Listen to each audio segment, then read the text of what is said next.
Lisa Fischer is more than a singer. She's a musical enchantress. Her voice displays an astonishing range and soars with emotion.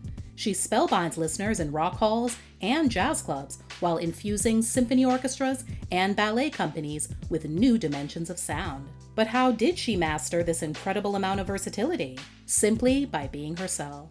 Her story begins in the Fort Greene section of Brooklyn, New York, where she started on her musical path as a child, singing up a storm at home with her parents and two younger brothers. My mom sang a lot at home. My dad sang a lot at home too. My grandparents bought us a piano, and we would just sing. It was part of life. And I'd sing at school, elementary school, high school, college. It was just an extension of the life they started for me. She was also inspired by the likes of Freda Payne, Marvin Gaye, Melba Moore, Johnny Mathis, and Bobby Lewis. By the time she finished junior high, she was dreaming of a career in music, thanks to the guidance of an educator who recognized her talent. He gave her the idea of auditioning for Manhattan's High School of Music and Art, which Lisa would end up attending. However, as things were falling into place on her road to musical stardom, Lisa's personal life was falling apart. Actually, things started off kinda hectic. Her mom was pregnant with her at 15 and had 2 more children by the time she was 19. Money was tight, and when Lisa was 14, her father left. Her mother started drinking heavily and ultimately died 3 years later after complications from seizures. Upon graduation, she went on to Queens College. After putting in a couple of years there, Lisa dropped out to work in clubs as a singer. She did some gigs under the name Xena and recorded a demo in the early 80s, but the ball really didn't get rolling until she got a job working for 60s girl groups, the Crystals and the Marvelettes. Those experiences brought about the opportunity for her to audition as a backup singer for Luther Vandross. Over the next 2 decades, she would travel with him on his tours and sing on his albums until his death in 2005. Lisa maintained her career as a session singer, and in addition to Luther, she's accompanied the Rolling Stones on tour since 1989 and Tina Turner since 2000. She's also worked with Chaka Khan, Teddy Pendergrass, Roberta Flack, and even 9 Inch Nails. I'm not smart enough to realize that singers are supposed to have a lane. They're supposed to have a sound, they're supposed to have a style, and they're supposed to stick to that. I know that's kind of what record companies would really like you to do, or at least back in the day when I was signed, but to me, it's just sound. I'm like, let's blur these lines. This is music. All of these spices and gumbos are possible. Luther was also the one responsible for helping Lisa secure her own record deal. He would always listen to her demos or background sessions, and one day realized that she had what it took to go solo. His manager hooked her up with Elektra Records, and Luther himself would serve as one of her producers. The 1991 release of the single How Can I Ease the Pain, off her debut album So Intense, would then send Lisa's career to heights even she never could have imagined. It hit number 1 on the R&B charts while just missing making it into the top 10 on the Billboard Hot 100, coming in at number 11. The song also won Lisa a Grammy Award for Best Female R&B Vocal Performance.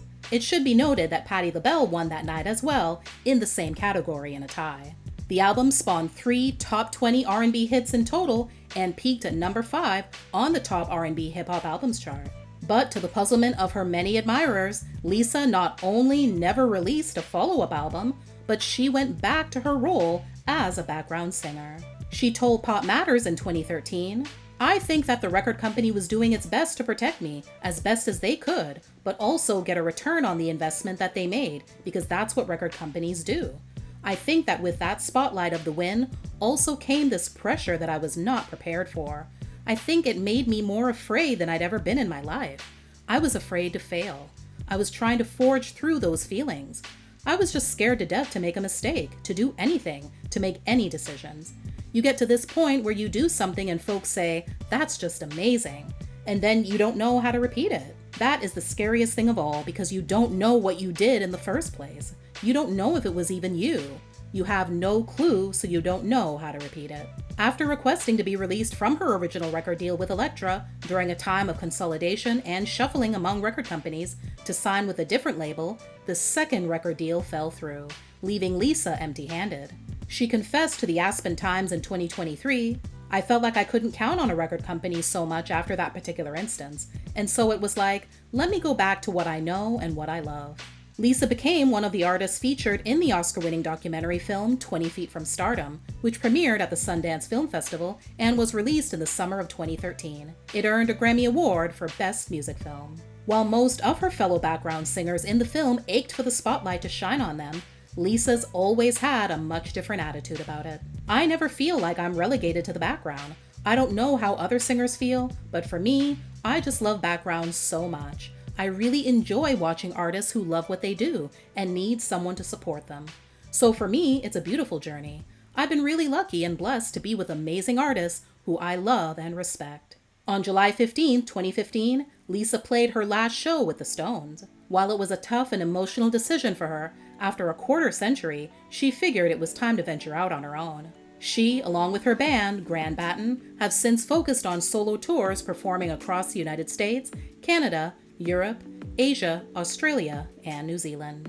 Her other work on stage and in the studio include collaborations with jazz maestro Billy Childs on a rendition of Laura Nyro's Map to the Treasure, partnering with choreographer Alonzo King and Lines Ballet on 2015's The Propelled Heart, recording several tracks with house music trailblazer Louis Vega, and headlining programs with the Cincinnati Symphony, the Seattle Symphony, and the National Philharmonic. In a 2021 interview with Pop Matters, Lisa had one of the most real and raw answers when asked what is one of the greatest challenges she'd overcome in her career. "I would say a personal challenge for me is accepting where I am today. Not being upset that I can't fit in my Grammy dress from 19, whatever it was. I am not going to be who I was 30 years ago. That's never going to happen and shouldn't happen, though there was a time when I believed that's what I needed to do. I see people aging and changing and going through their path, whatever it is that their thought processes are, and habits are, and attitudes are, about where they think they ought to be. I pray for balance for all of us, not only artists, but everybody." For all the accolades Lisa's received from peers, critics, and fans, she continues to remain grounded in her view of success. "Success is waking up every day and wanting to get out of bed and face the day. I don't expect a lot from the world. Because of that, I'm so grateful for whatever it is I get from the world. I think to be able to die and just feel like you've left this earth with very few scars is probably success. Not having to learn the same lesson a zillion times is success."